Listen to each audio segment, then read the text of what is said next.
In this lesson, we're going to continue with the star base for the ottoman, and then we'll move on and start working on the spider base, which connects to the underside of the ottoman. So the next thing we need to do here is let's set up our ribs that are going to support the star base. And this is going to be pretty easy because we can simply take the line geometry that we were using. Let's move that up 1.25 inches. We'll just copy it up.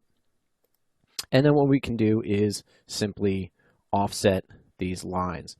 Again, we want this to be 1/8 of an inch thick, so we're going to offset by 1/16 of an inch to both sides and a flat cap. And we'll do that for both sets of curves. And I happen to be on my solids layer, which is why my lines are coming in black instead of magenta. So I'll just switch those over and jump back to the other layer.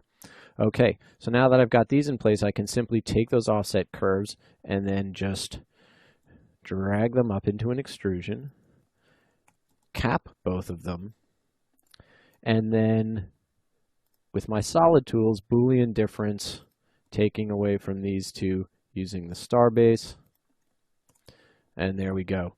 That's pretty fast and easy. Now, the next thing I can do is let's set up the cone in the middle, and then we'll worry about trimming out these at the end. So I want this circle from the base, and I'm just going to copy that down to the underside here.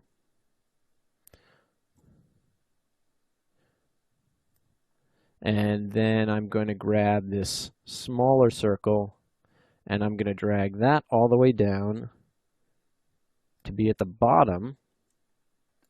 And it looks like I dragged the wrong thing, so I'll just undo that, make sure that I've got the curve, not the surface. Let me bring that down to the bottom, and then I'm going to move that down another 1/4 of an inch so that I can fillet it. Actually, I only need to move that down 1/8 of an inch, so let me move it back up 1/8. Okay, so now I can take my two circles and loft between them.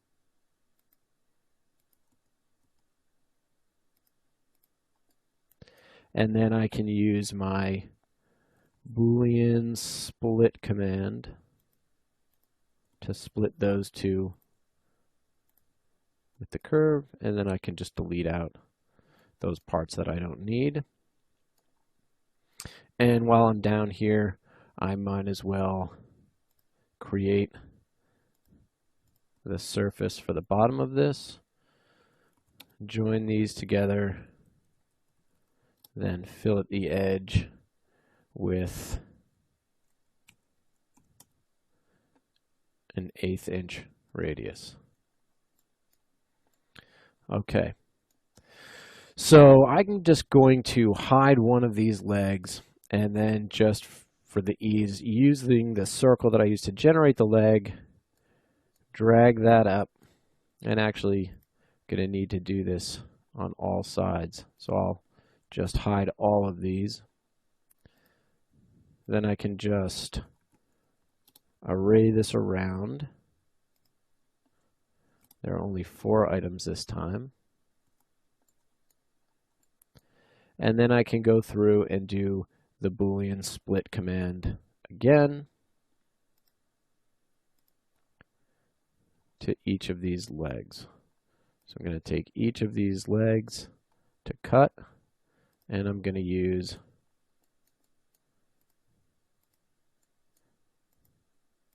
my cylinders that I've made to cut them.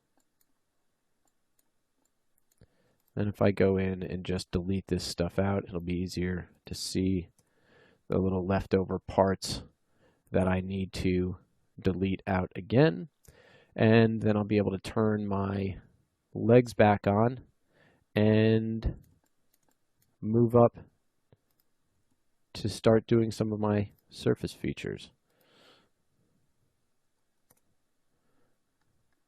All right, so we've gotten rid of those. We can now take all of this stuff and move it over to our ottoman base layer.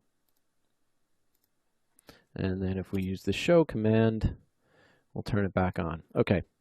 So now we're going to do something slightly different than we did last time. Last time when we wanted to create kind of a blend between these two surfaces, we went through a fairly rigorous process. And for the purposes of this tutorial, we really want to just introduce you to as many different techniques as possible so you have as wide array of knowledge of the tools you can use to do this stuff. So instead of doing a blend between two surfaces where we have to do some splits, because of the simplicity of these two pieces together, we can simply do a fillet surface. So we're going to set the radius for this fillet surface to 1/8 of an inch. We want to extend and trim. And then let's just switch over to our solids layer so we're not getting confused by some of the other pieces of geometry. And then we want to fillet this surface with this surface. And there you go. In a lot of ways, a very similar process. With the blend surface, we have a little bit more control over exactly what that blend looks like, but the fillet surface is a much faster command. So leave it up to you and your discretion as you're doing your modeling, which tools and how you like to use them. All right, so now I can just do a simple fillet edge to the top edge. I have to make sure I join these two pieces of geometry first. And I think that's a little bit too much, so let's try that again. Instead of 1/8, let's just do a 1/16. That's better. Okay, so now we've got the base completed, and let's get started on the spider for the ottoman. Again, this is going to be a little bit easier than it was with the chair because we're not dealing with a sloping surface, and our spider is going to be perfectly symmetrical for this piece. So the first thing we'll do is we'll start building up the geometry here. I'm going to make another rectangle by the center point, from the center point, and I want it to be 3 inches on both sides. And I will simply make my crossing lines, and then I'll add my circles at the ends of these lines with a 1/2 inch radius, and then just array that around. Okay, now we'll do the same thing that we did last time. We'll do a line from the midpoint to the tangent point. And here again, because of the symmetry, this is going to make this a lot easier to do because we can simply mirror this line about the center and then take these two and again array them all the way around. Now we'll finish off this lesson by doing our fillets, and then we will pick up from there in the next lesson, completing the geometry. So for our fillet, we'll use 7/8 of an inch. Yeah, let's try that. That sounds like a good dimension for this. All right, so there we go. We're well on our way, and in the next lesson, we will continue with completing the spider geometry.